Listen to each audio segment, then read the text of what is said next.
नमस्कार दोस्तों, आइए जानते हैं बिहार की सभी छोटी बड़ी खबरें सिर्फ 20 मिनट में। पर उससे पहले आप ये वीडियो कहां से देख रहे हैं कमेंट में जरूर बताएं और वीडियो को लाइक, चैनल को सब्सक्राइब जरूर करें। राशन कार्ड धारियों की बल्ले बल्ले, अब सभी राशन कार्ड धारी को 1000 रुपए हर महीना मिलेगा और साथ ही राशन को भी बढ़ाया जाएगा। जैसे कि गेहूं और चावल के साथ अब लोगों को चीनी, तेल, नमक, आटा, सोयाबीन जैसे सामान मिलेंगे।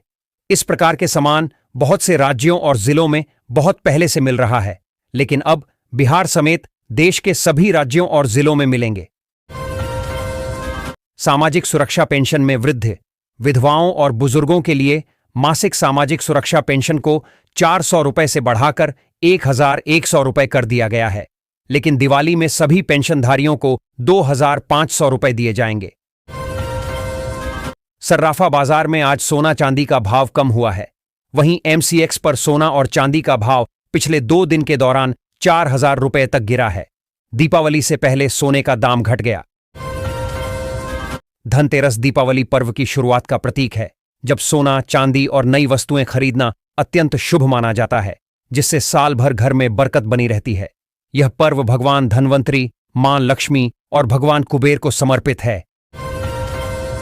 एयरटेल के 349 रुपए और 612 रुपए रिचार्ज प्लान प्रीपेड उपयोगकर्ताओं के लिए आकर्षक विकल्प हैं, जो डेटा, कॉलिंग और SMS के शानदार फायदे देते हैं।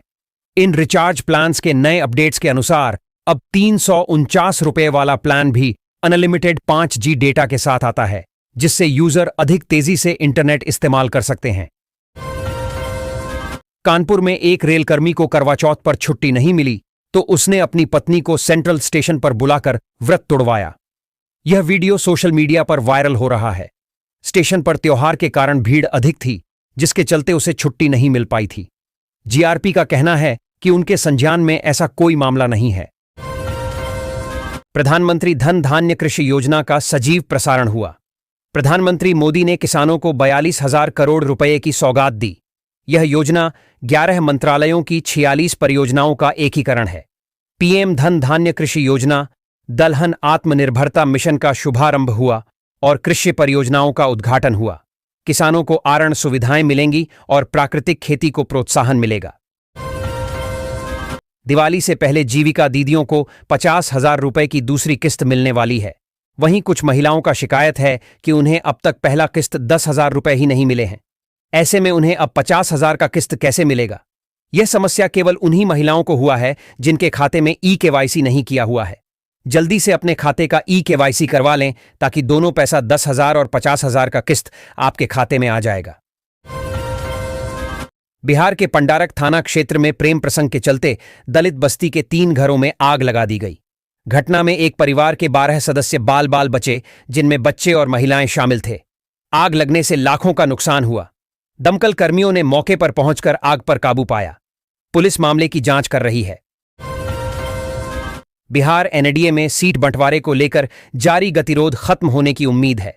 केंद्रीय मंत्री नित्यानंद राय ने चिराग पासवान से मुलाकात कर मामले को सुलझाने का प्रयास किया। हालांकि चिराग ने सीटों की संख्या पर कोई स्पष्ट जवाब नहीं दिया। उन्हें 25 सीटों का प्रस्ताव मिला है, जिससे वे संतुष्ट नहीं हैं। जदयू ने 105 और उपेंद्र कुशवाहा ने 24 सीटों की मांग की है। रणजी ट्रॉफी अभियान शुरू होने से ठीक पहले बिहार क्रिकेट एसोसिएशन BCA के पास वरिष्ठ श्रेणी की टीम और सहयोगी स्टाफ का चयन करने के लिए पर्याप्त चयनकर्ता नहीं थे, जिस कारण चयन प्रक्रिया में देरी हुई। भारत सरकार ने पेंशन की एक नई योजना लागू की है कि अगर आपके पास ई-श्रम कार्ड है तो मिलेंगे 3,000 रुपए का पेंशन हर महीने, और यह योजना केवल वृद्धा लोगों के लिए है। अगर आप भी बुढ़ापे में इस योजना का लाभ लेना चाहते हैं तो पेंशन फॉर्म भरना होगा ई-श्रम कार्ड से। अगर आपके पास ई-श्रम कार्ड नहीं तो जल्द बनवा लें। बिहार में प्रशांत किशोर की जन स्वराज पार्टी ने शराबबंदी हटाने का वादा किया है। पार्टी अध्यक्ष उदय सिन्हा के अनुसार सत्ता में आने पर शराबबंदी हटाई जाएगी, जिससे राज्य को 28,000 करोड़ रुपए का राजस्व बचेगा। इस राशि का उपयोग विश्व बैंक और IMF से कर्ज लेकर बिहार के विकास में किया जाएगा। सरकार के द्वारा बिजली बिल संबंधित एक नया अपडेट जारी किया गया। जिसके मुताबिक सरकार ऐसे लोगों को बिजली बिल माफ करने वाली है जो गरीबी रेखा के नीचे जीवन यापन करते हैं, जिनके पास बिजली का बिल चुकाने का पैसा नहीं है। ऐसे में गवर्नमेंट के माध्यम से बिजली माफी पर लिस्ट जारी कर दिया गया, जिनमें उन लोगों के नाम शामिल है जिनका बिजली बिल माफ किया जाएगा। इस योजना के तहत 50,000 रुपए तक बकाया बिल माफ होगा। मुंगेर के तारापुर विधानसभा क्षेत्र में डिप्टी सीएम सम्राट चौधरी के भाई रोहित चौधरी ने चुनाव लड़ने का ऐलान किया है। उन्होंने 15 अक्टूबर को नामांकन दाखिल करने की घोषणा की है। रोहित जदयू से टिकट मिलने की उम्मीद जता रहे हैं, जिससे वर्तमान विधायक की मुश्किलें बढ़ सकती हैं। उनके इस फैसले से राजनीतिक गलियारों में चर्चा तेज हो गई है। शिक्षा मंत्री ने स्कूलों में ढांचागत सुधार, बड़े पैमाने पर शिक्षक भर्ती TRE-4 के तहत 26,000 से अधिक पदों की घोषणा और शिक्षक स्थानांतरण प्रक्रिया में पारदर्शिता लाने पर जोर दिया है। प्रधानमंत्री उज्ज्वला योजना का नाम तो आपने जरूर सुना होगा। यह योजना खासतौर पर गरीब और कमजोर वर्ग के परिवारों के लिए शुरू की गई है, ताकि उन्हें सस्ते और सुविधाजनक रूप से स्वच्छ ईंधन मिल सके। इस योजना का मुख्य उद्देश्य महिलाओं और परिवारों को प्रदूषण रहित गैस सिलेंडर उपलब्ध कराना है। इस दिवाली के समय सरकार ने कई जिलों में फ्री गैस सिलेंडर वितरण का कार्यक्रम शुरू किया है। बिहार NDA में सीटों का बंटवारा हो गया है। जदयू और बीजेपी 101 से 101 सीटों पर चुनाव लड़ेंगी। चिराग पासवान की पार्टी को 29 सीटें मिली हैं, जबकि जीतन राम मांझी और उपेंद्र कुशवाहा की पार्टियों को 6-6 सीटें दी गई हैं। इस समझौते से NDA में खुशी का माहौल है। बिहार के पश्चिम चंपारण में एक वनकर्मी बीवी और गर्लफ्रेंड के बीच बुरा फंसा। प्रेमिका के साथ मौज करने वाले युवक को बीवी ने जेल भेजवा दिया। सहोदरा थाना क्षेत्र के देवनगर गांव का है। वन विभाग के रेंजर के अधीन कार्यरत वनरक्षी मंटू कुमार पर बीवी और बच्चे को छोड़कर अवैध तरीके से दूसरी शादी करने और पत्नी को प्रताड़ित करने के आरोप में उसकी गिरफ्तारी की गई है। सहारा इंडिया में जिनका भी पैसा फंसा है, उनको रिफंड मिलना शुरू हो गया है। किसी को 5,000 रुपए, किसी को 10,000 रुपए, किसी को 20,000 रुपए, तो वहीं पर जिसका पैसा सबसे अधिक फंसा हुआ है, उसको 50,000 रुपए का किस्त मिलना शुरू हो चुका है। प्रधानमंत्री मोदी ने कहा है कि जिसका भी पैसा फंसा है, उसको पूरा का पूरा पैसा मिलेगा। बिहार विधानसभा चुनाव के लिए NDA के सीट बंटवारे में जीतन राम मांझी और उपेंद्र कुशवाहा को 6-6 सीटों पर सेट कर दिया गया है। वहीं चिराग पासवान 29 सीटें पाकर एक बार फिर गठबंधन में सिकंदर बन गए हैं। पश्चिम बंगाल के एक निजी प्राइवेट मेडिकल कॉलेज में ओडिशा की छात्रा के साथ हुए गैंगरेप मामले में ममता बनर्जी ने विवादित बयान दिया है। उन्होंने कहा है कि लड़कियों को रात में नहीं निकलने देना चाहिए। इसमें सरकार को घसीटना गलत है। प्रधानमंत्री नरेंद्र मोदी 15 अक्टूबर को मेरा बूथ सबसे मजबूत अभियान के तहत बिहार के बूथ स्तर के कार्यकर्ताओं से बात करेंगे। आगामी विधानसभा चुनावों से पहले उनके सुझाव सुनेंगे। पीएम मोदी ने कार्यकर्ताओं से अभियान से जुड़ने और सुझाव साझा करने का आग्रह किया। बिहार में 243 सीटों के लिए 6 और 11 नवंबर को चुनाव होंगे। तेज प्रताप यादव और तेजस्वी यादव के बीच अनबना आरजेडी नेता तेज प्रताप यादव ने अपने भाई और पार्टी नेता तेजस्वी यादव को सोशल मीडिया पर अनफॉलो कर दिया है। उन्होंने यह भी घोषणा की है कि वह आरजेडी की सीट महुआ से 15 अक्टूबर को नॉमिनेशन करने जा रहे हैं। कांग्रेस ने मोदी सरकार पर RTI कानून को कमजोर करने का आरोप लगाया है। पार्टी नेताओं ने कहा कि इस कानून को मनमोहन सिंह सरकार ने लागू किया था, जिसका उद्देश्य पारदर्शिता लाना था। उन्होंने बिहार सरकार पर भी हमला बोलते हुए कहा कि राज्य में सूचना आयोग की स्थिति खराब है और कई अपीलें लंबित हैं। कांग्रेस ने सरकार पर तालिबानी संस्कृति थोपने का भी आरोप लगाया। बिहार में विधानसभा चुनाव के मद्देनजर सियासी पारा चढ़ा हुआ है। इस बीच जन सुराज पार्टी के संस्थापक प्रशांत किशोर ने आरजेडी नेता तेजस्वी यादव को घेरा। उन्होंने दावा किया कि आरजेडी नेता तेजस्वी यादव आगामी बिहार विधानसभा चुनावों में अपनी राघोपुर विधानसभा सीट हार जाएंगे। कटिहार नगर निगम की महापौर उषा देवी अग्रवाल के लालटेन थामने की अफवाह इंटरनेट मीडिया पर छाई रही। भाजपा MLC अशोक अग्रवाल ने इसका खंडन किया और कहा कि यह अफवाह गलत तरीके से फैलाई जा रही है। पिछले 4 चुनावों से कटिहार विधानसभा सीट पर भाजपा का कब्जा है। अब प्रधानमंत्री आवास योजना के तहत सभी लोगों पक्के मकान मिलेंगे, चाहे वह शहर में रहते हों या गांव में। आपको घर लेने के लिए अपने नजदीकी कार्यालय में जाकर आवेदन देना होगा। आवास योजना के तहत ग्रामीण क्षेत्र के लोगों को 1,20,000 रुपए और शहरी क्षेत्र के लोगों को 3,50,000 रुपए मिलेंगे, जिसमें से किसी को भी एक पैसा नहीं देना है। अगर कोई आपसे घुस मांगे तो उसके खिलाफ कंप्लेन अवश्य करें। देश भर के छात्रों के लिए एक बड़ी खुशखबरी सामने आई है। फ्री लैपटॉप योजना 2025 अब पूरी तरह से लागू की जा रही है। सुप्रीम कोर्ट के निर्देश के बाद केंद्र और राज्य सरकारों ने मिलकर फैसला लिया है कि 10वीं और 12वीं पास छात्रों को मुफ्त लैपटॉप दिए जाएंगे। साथ ही उन छात्रों को 25,000 रुपए तक की प्रोत्साहन राशि के रूप में मदद दी जाएगी, ताकि वे आगे की पढ़ाई बिना किसी रुकावट के जारी रख सकें। बिहार की राजनीति में एक दिलचस्प मुकाबला देखने को मिल सकता है। यह मुकाबला दो पीढ़ियों के नेताओं के बीच है, जिनके राजनीतिक रास्ते अलग अलग हैं। एक तरफ पिता नीतीश कुमार के करीबी हैं, तो दूसरी तरफ बेटा तेजस्वी यादव के साथ। देखना होगा कि इन दोनों नेताओं के बीच राजनीतिक समीकरण कैसे बदलते हैं। बिहार में चुनावी सरगर्मी के बीच चर्चा है कि तेजस्वी यादव राघोपुर के साथ कर्पूरी ठाकुर की कर्मभूमि फुलपरास से भी चुनाव लड़ सकते हैं।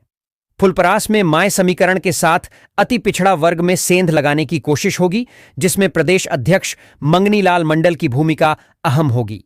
यदि तेजस्वी फुलपरास से लड़ते हैं तो दरभंगा और सुपौल तक की सीटों पर प्रभाव पड़ेगा। बिहार विधानसभा चुनाव 2025 के मद्देनजर एनडीए में बैठकों का दौर जारी है। सहयोगी दलों के बीच सीटों के बंटवारे को लेकर चर्चा सकारात्मक दिशा में आगे बढ़ रही है। लोजपा रा के साथ सीटों के तालमेल पर विशेष ध्यान दिया जा रहा है। एनडीए के सभी दल एकजुट होकर सुशासन और विकास के वादे के साथ जनता के बीच जाएंगे। जल्द ही सीटों का बंटवारा अंतिम रूप ले लेगा। बिहार सरकार ने राज्य में एविएशन ट्रेनिंग और एरोस्पोर्ट्स को बढ़ावा देने के लिए एरो क्लब ऑफ इंडिया के साथ एक समझौता ज्ञापन एमओयू पर हस्ताक्षर किए हैं। प्रशांत किशोर शनिवार को अपने काफिले के साथ वैशाली जिले के राघोपुर में गए थे, जिसके बाद अब अंचलाधिकारी के आवेदन पर प्रशांत किशोर के खिलाफ आचार संहिता उल्लंघन के मामले में एफआईआर दर्ज कराई गई है। लालू प्रसाद यादव और तेजस्वी यादव आज दिल्ली आएंगे। राउज एवेन्यू कोर्ट में लैंड फॉर जॉब मामले में कल फैसला आ सकता है, जिसके लिए उन्हें कोर्ट में पेश होना है। बिहार में शराबबंदी के बावजूद फर्जी आईडी, फेक आईडी और पते पर बनारसी अचार की एड में शराब की बोतलें बुक कराकर खपाई जा रही थीं। इस मामले में पुलिस ने कई तस्करों को गिरफ्तार किया है। बिहार विधानसभा चुनाव को लेकर एनडीए में सीट बंटवारे की तस्वीर लगभग साफ हो गई है। सूत्रों के मुताबिक कुल 243 सीटों में से 235 सीटों पर समझौता तय हो चुका है, जबकि आखिरी 8 सीटों को लेकर पेच फंसा हुआ है। इन 8 सीटों पर ही अब सारा जोर आजमाइश चल रही है। बिहार विधानसभा चुनाव 2025 के लिए महागठबंधन में सीटों के बंटवारे को लेकर देरी हो रही है। निर्दलीय सांसद पप्पू यादव ने राजद की तकनीकी रणनीति को इसका कारण बताया है। वामपंथी दलों के बीच सहमति बन गई है, लेकिन कांग्रेस और वीआईपी के साथ सीटों का तालमेल अभी बाकी है। भाकपा माले पर कुछ सीटें छोड़ने का दबाव भी है। पटना जंक्शन पर यात्रियों की सुविधा को ध्यान में रखते हुए रेलवे प्रशासन ने आरएमएस रेल मेल सर्विस और जीआरपी रेलवे पुलिस के पीछे एक नई पार्किंग एरिया बनाया है। खास बात यह है कि यह पार्किंग मुख्य पार्किंग की तुलना में काफी सस्ती है। यहां गाड़ियों को खड़ी करने के लिए 50% तक कम चार्ज देना होगा। बिहार में विधानसभा चुनाव की सरगर्मी के बीच राजद को उस समय झटका लगा जब नवादा के विधायक प्रकाश वीर ने इस्तीफा दे दिया। उन्होंने तेजस्वी यादव पर यात्रा के दौरान आमंत्रित न करने का आरोप लगाया, जिससे उन्हें ठेस पहुंची। उनके जदयू में शामिल होने की अटकलें हैं, पर फैसला जनता पर निर्भर करता है। तेजस्वी यादव और लालू यादव दिल्ली में राहुल गांधी से मुलाकात कर सकते हैं। तेजस्वी यादव ने साफ कर दिया है कि राजद के सभी विधायकों को 2025 के विधानसभा चुनाव में टिकट की गारंटी नहीं है। सारण के 3 विधायकों को वेटिंग लिस्ट में रखा गया है, जबकि रीतलाल यादव का टिकट संदिग्ध है। फतुहा से रामानंद यादव और हिलसा से शक्ति यादव उम्मीदवार होंगे। महागठबंधन में अभी तक सीट शेयरिंग फाइनल नहीं हो सका है। वीआईपी के मुकेश सहनी की बड़ी डिमांड को भी वजह माना जा रहा है। शनिवार को मुकेश सहनी ने अपने एक पोस्टर से महागठबंधन शब्द को हटा दिया। पॉलिटिकल पंडित बताने लगे कि यह इंडिया अलायंस में टूट के संकेत हैं। उसके बाद मुकेश सहनी पर तेजस्वी यादव के प्लान बी की चर्चा शुरू हुई। टूट की अटकलों के बीच मुकेश सहनी की सफाई सामने आई है। राजद अध्यक्ष लालू प्रसाद महागठबंधन में सीटों के बंटवारे को लेकर फंसी गांठ को सुलझाएंगे। संसदीय बोर्ड ने उन्हें उम्मीदवारों के नाम तय करने और सहयोगियों से बात करने का अधिकार दिया है। कांग्रेस और राजद के बीच कुछ सीटों पर विवाद है, जबकि वाम दलों के साथ भी सहमति नहीं बन पाई है। राजद खुद कम से कम 135 सीटों पर चुनाव लड़ना चाहता है।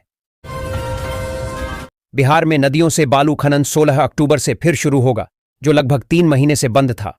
खान एवं भूतत्व विभाग ने इस सत्र में लगभग 300 घाटों से खनन शुरू होने की संभावना जताई है, जिसमें पीला और सफेद बालू शामिल हैं। अवैध खनन रोकने के लिए निगरानी सख्त की जाएगी। बिहार में विधानसभा चुनाव के मद्देनजर सियासी घमाघमी तेज है। इस बीच टिकट को लेकर नेता प्रतिपक्ष तेजस्वी यादव के गाड़ी को घेरने की कोशिश की गई है। पूर्व सीएम राबड़ी देवी के आवास के बाहर शनिवार 11 अक्टूबर को जमकर हंगामा हुआ। जब नेता प्रतिपक्ष तेजस्वी यादव निकल करके अपने सरकारी आवास जा रहे थे, इसी दौरान उनके गाड़ी को राष्ट्रीय जनता दल आरजेडी के कई कार्यकर्ताओं ने घेरने की कोशिश की।